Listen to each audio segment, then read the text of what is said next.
I am very much aware that you have engaged the Amazonian community, especially in the United States of America. So my question in that regard goes thus: what actions are you and the Southern Cameroon's community in the United States, particularly, as well as those back home and in Europe, in Asia, in South America, calling on the Department of Justice to take regarding the Kansas City 3?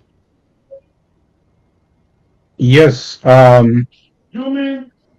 yes, we have engaged, I have engaged our community at large, wherever our people are, to know that this is our existential fight, not just within the confines of the homeland, but everywhere we are, because that's the only place we call home. I've engaged them to add their voices to this call to the U.S. Justice Department and State Department to do the right thing.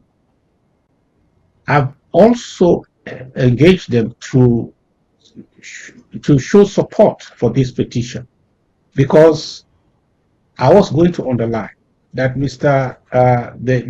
The Secretary of State should show what is happening because of how America is being perceived.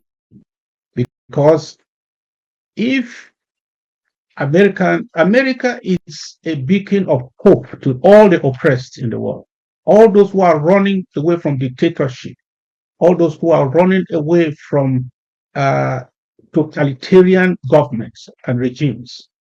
America is a hope. It's a place of hope.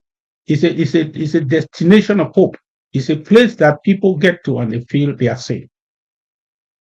And I've called on those communities abroad to make that known to the government of the United States. We should not be seen that America should not be seen as a people who will pick and choose who to defend and who to prosecute for what they do. That America should be seen as a beacon, not the people who decide on what is right or wrong, depending on who is standing before them or who they are dealing with.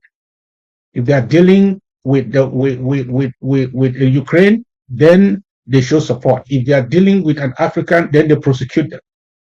So we have involved and engaged many communities, even outside our community.